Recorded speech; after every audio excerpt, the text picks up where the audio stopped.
you see where Jesus died and was buried, and the tomb from which he rose. And the impression it makes upon one is unforgettable. Buried beneath centuries of mud and silence, a single inscription has resurfaced. Not in Rome, not in the Vatican, but here, on the quiet shores of the Galilee, where it all began. Archaeologists digging at the site of an ancient Byzantine church have uncovered something astonishing. Inside its ruins lies a mosaic, perfectly preserved despite 1,500 years underground. And in its delicate Greek letters, it carries a message that has the power to shake Christian history to its core. It names Peter not simply as one of the apostles, but as the chief of the apostles, and more than that, as the one who holds the keys to the kingdom of heaven. Why does this matter? Because these are not just symbolic words. They echo the very passage from Matthew 16:19, where Jesus tells Peter, "I will give you the keys of the kingdom of heaven. Whatever you bind on earth will be bound in heaven, and whatever you loose on earth will be loosed in heaven." For centuries, scholars have debated, was Peter really singled out as the leader of the early church, or was this later tradition invented in Rome? Now, from beneath layers of stone and history, a voice from the past speaks again, etched not on parchment, but preserved in mosaic. This discovery is not just archaeology. It's not just history. It is in every sense theological dynamite, and the question it raises is unsettling. Why was this mosaic buried for so long, and what does it mean for us today? The answers begin at Bethsaida, the forgotten hometown of Peter himself. On the northern shore of the Sea of Galilee lies a place that many had forgotten, a place once bustling with fishermen, families, and followers of a young rabbi named Jesus. That place is Bethsaida, the hometown of Peter, Andrew, and Philip. For centuries, scholars argued over where Bethsaida really was. Maps shifted, theories rose and fell, and yet the ground itself remained silent, until recently. In the ruins of a Byzantine church, archaeologists brushed away layers of earth and uncovered a floor unlike any other, a floor of shimmering mosaics preserved by time itself. And at the center of this ancient masterpiece stood the inscription, the one now shaking the Christian world. It didn't just name Peter, it exalted him. It called him the chief of the apostles.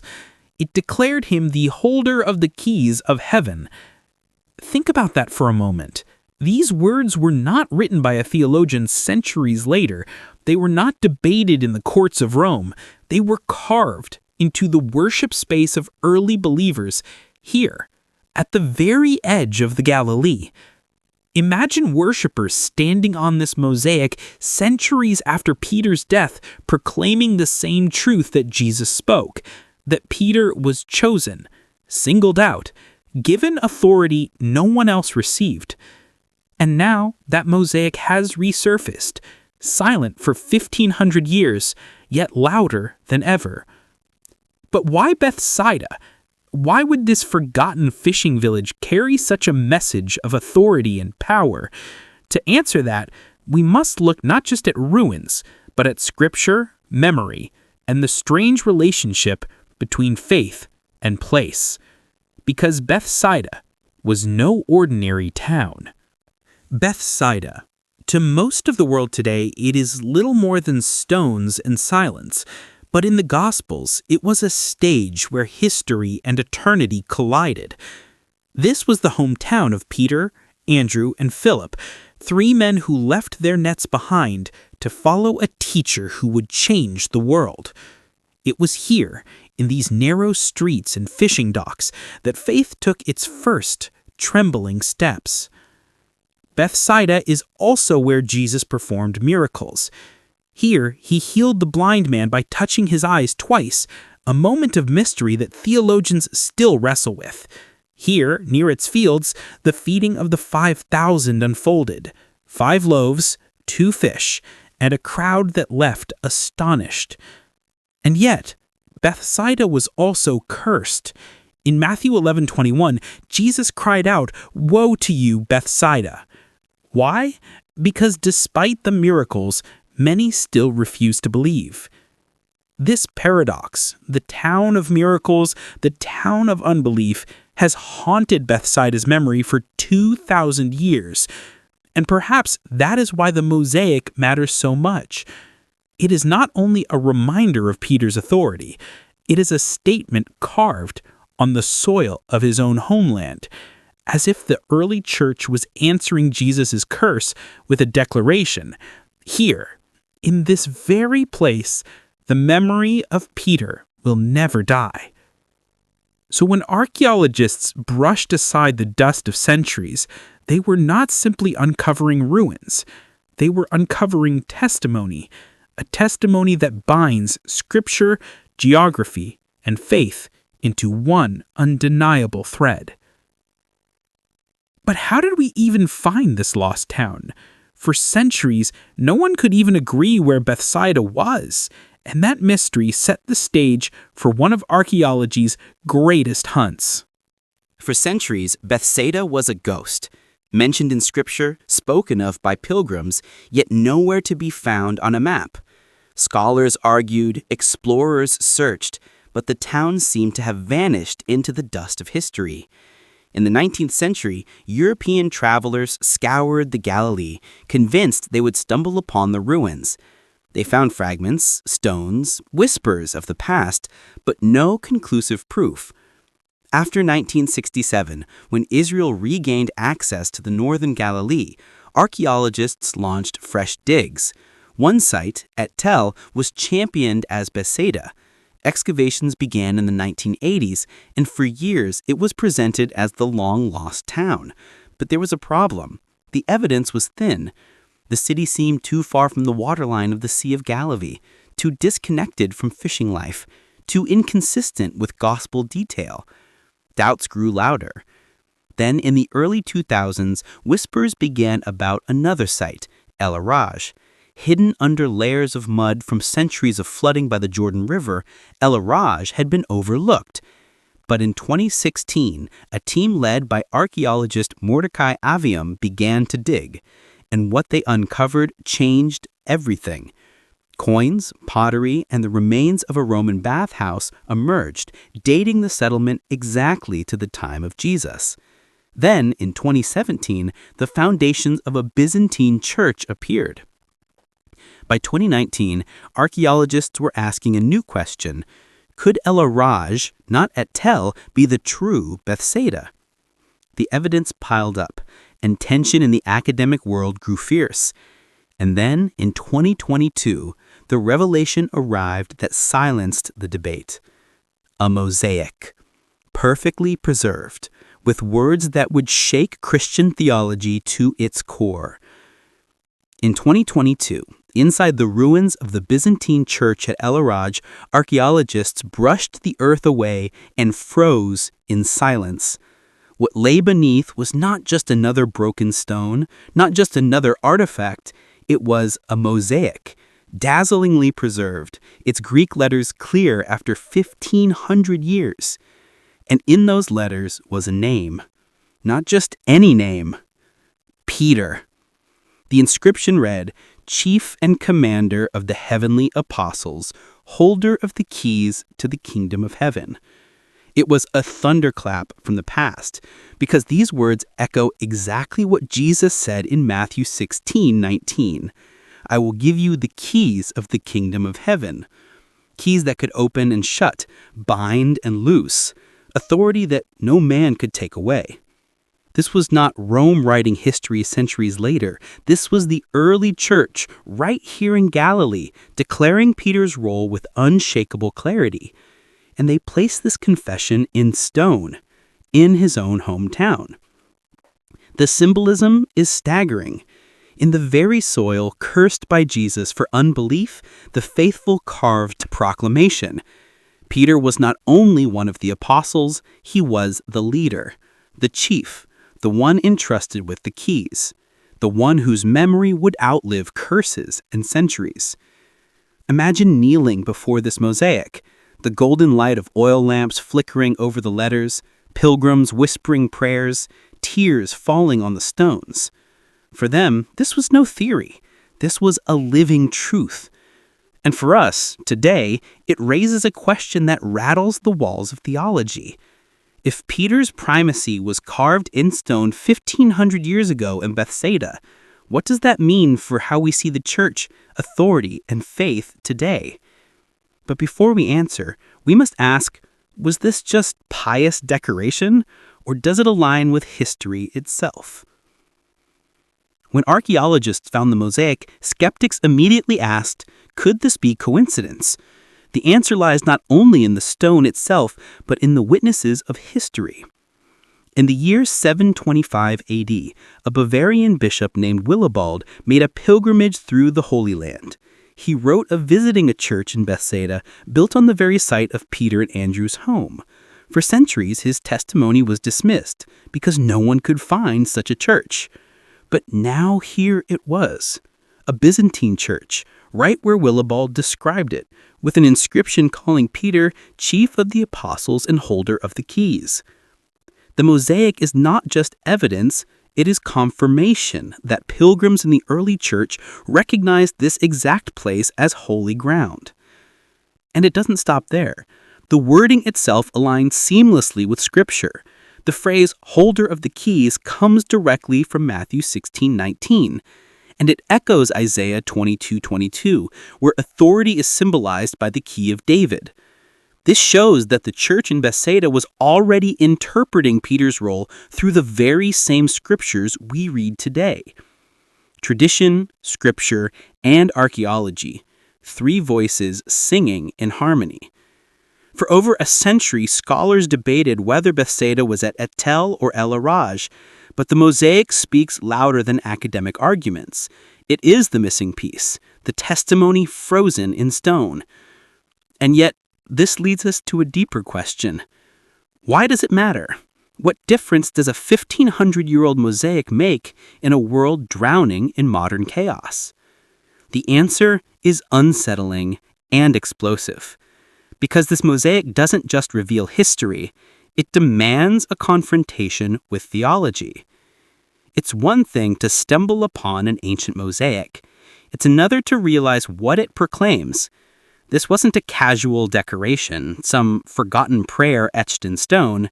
It was a declaration, a statement left by early Christians about how they understood Peter, not as just another follower, not as simply one of the 12, but as the leader, the chief, the one who held the keys. And here's why that matters.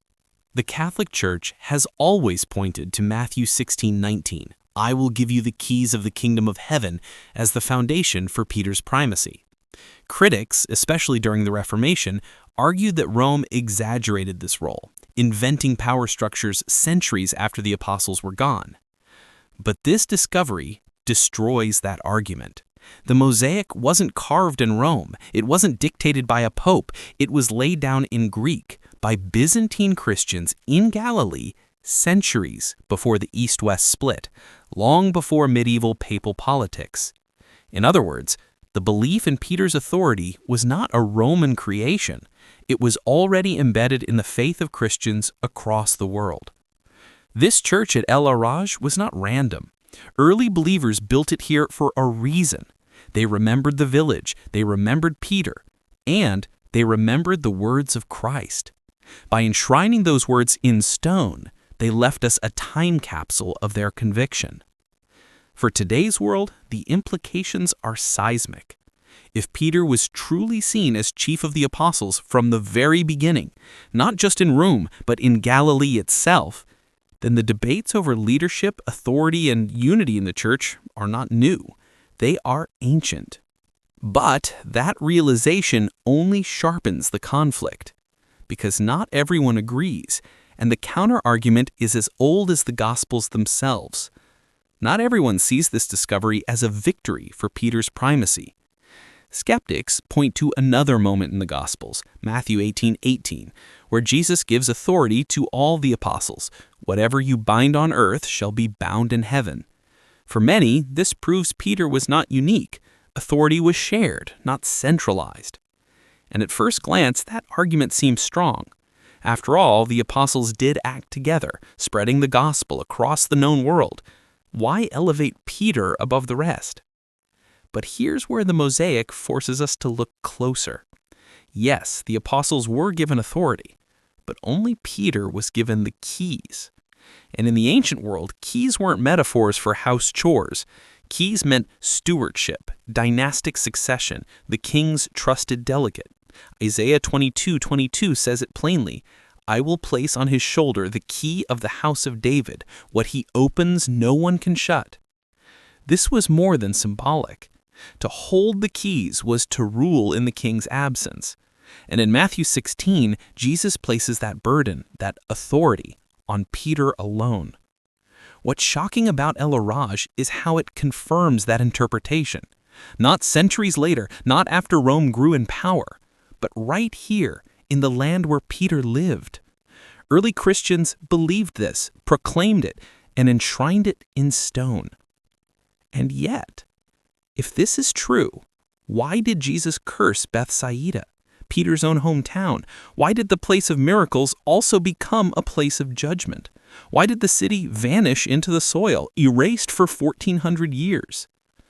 That paradox, authority and curse, blessing and loss, haunts this discovery.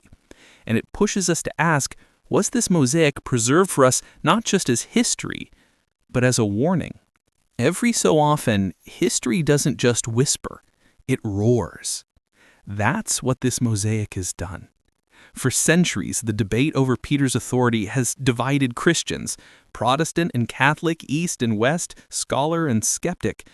And yet here, buried beneath Galilean soil, a 1,500-year-old voice has spoken. It didn't come from Rome, it didn't come from later politics. It came from the very land where Peter fished, walked, and wept. And its message is simple, unmistakable, and thunderous. Peter is the chief of the apostles, the holder of the keys to the kingdom of heaven. Think about that. A mosaic, frozen in time, has survived floods, invasions, earthquakes, and centuries of silence. And when uncovered, its letters were still sharp, its meaning still clear, as if preserved by providence itself, waiting for our generation. Some call this the most important biblical discovery since the moon landing. And maybe that sounds like hyperbole, but when theology and archaeology collide, the result is explosive. Because this isn't just stone.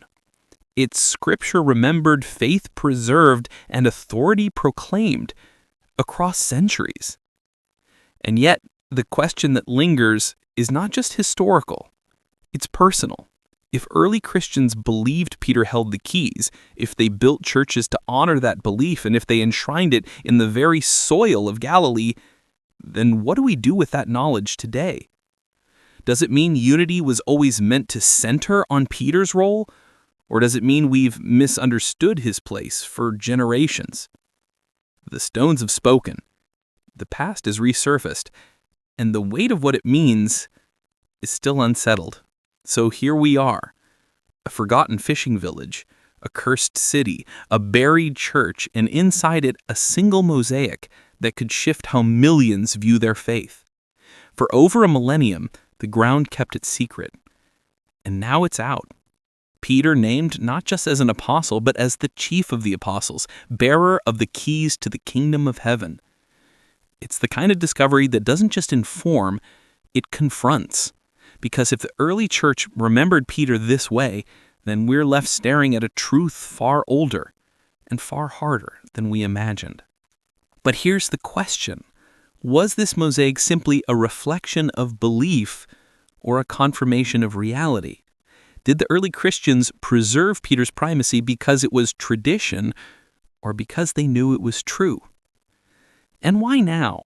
Why, after centuries of silence, does this voice from Galilee break through? Is it coincidence that we're the ones to hear it? Or is history itself trying to tell us something? This find doesn't settle the debates, it doesn't end the arguments, but it does raise a challenge to every believer, skeptic, and seeker. What will you do with what has been uncovered? The ground has spoken, the past is alive, and the story of Peter, the fisherman who became the rock, is no longer just written in Scripture, it is carved in stone. And yet, even now, one question remains unanswered. If Bethsaida has returned, what else lies beneath the soil of Galilee, waiting to rewrite everything we thought we knew?